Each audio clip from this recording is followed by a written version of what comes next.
Christianity.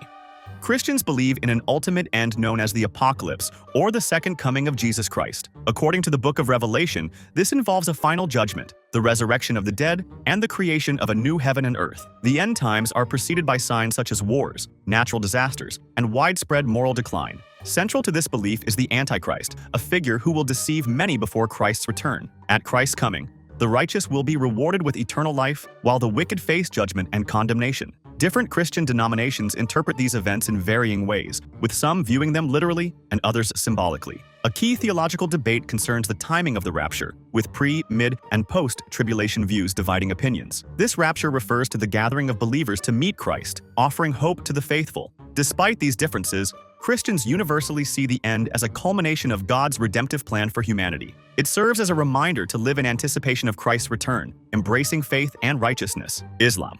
In Islam, the end of the world is known as Qiyamah, or the Day of Judgment. It begins with cataclysmic events, including widespread natural disasters and moral decay in society. Central to this period is the emergence of the Mahdi, who will guide the faithful, followed by the return of Prophet Isa, Jesus. Prophet Isa will defeat the false Messiah, Dajjal, marking a pivotal moment in the events of the end times. The sounding of the trumpet by the angel Israfil will occur twice, first, to destroy all life, and second, to resurrect humanity for judgment. Each individual will be held accountable for their deeds, with the righteous rewarded in Jannah, paradise, and the wicked punished in Jahannam, hell. Other significant signs include the rising of the sun from the west and the release of Gog and Magog, Yajuj and Majuj, who will cause chaos before being subdued. The Quran repeatedly emphasizes that the exact timing of the hour is known only to Allah. Believers are encouraged to live righteous and God-conscious lives in constant preparation for this day. Ultimately, Qiyamah serves as a reminder of divine justice and the impermanence of the material world. Judaism. Judaism does not emphasize apocalyptic visions, but holds beliefs about the end of days. Akharit Hayamim. Prophecies describe the coming of the Messiah, who will usher in an era of peace and divine justice. The resurrection of the dead, Tekiyat Hamatim, is a central feature, though views on it vary. Some believe in the rebuilding of the Third Temple in Jerusalem as a precursor. Unlike other faiths, it focuses less on global destruction and more on the fulfillment of God's covenant with Israel. The concept of Olam Haba, the world to come, reflects a perfected state of existence. Rabbinic teachings often interpret these ideas metaphorically. Ethical living is prioritized over speculating about the end. Hinduism. Hindu cosmology envisions cycles of creation and destruction, with the current age being Kali Yuga, a time of moral decline. The end of the world marks the conclusion of a cycle, followed by renewal. Lord Vishnu's final avatar, Kalki, is prophesied to descend and restore Dharma, righteousness. After a great cataclysm, the universe will dissolve into primal energy, only to be recreated. This cyclical perspective contrasts with linear eschatologies. Time is seen as infinite, and endings are transitions rather than finalities. Scriptures like the Mahabharata and Puranas outline these events. The focus is on liberation, Moksha, from the cycle of rebirth rather than fear of an apocalypse. Buddhism. Buddhism views the end of the world through a lens of impermanence. The teachings predict that the Dharma, Buddha's teachings, will gradually decline and disappear. This will lead to societal and moral decay. Eventually, a new Buddha, Maitreya, will emerge to restore the Dharma. The universe is seen as cyclical, with endless cycles of creation and destruction. The end of an age brings natural disasters, but it is not viewed as a divine punishment. Liberation, nirvana, from the cycle of samsara, rebirth, is the ultimate goal. Buddhist texts emphasize individual enlightenment over eschatological concerns. Meditation and ethical conduct prepare individuals for this impermanence. Sikhism. Sikhism teaches that the universe will ultimately merge back into the divine. This dissolution is a natural process, not a punishment. The Guru Granth Sahib emphasizes spiritual readiness through devotion to God, truthful living, and service. Human actions determine the soul's union with the Creator or its continued separation. Time is cyclical, and cosmic dissolution is part of the divine will. Sikhs do not focus on apocalyptic events or judgment days. Instead, the emphasis lies on living a righteous life in harmony with God's hukum, divine order. The faith encourages detachment from materialism, viewing the physical world as transient. Liberation, mukti, is the ultimate spiritual goal. Taoism.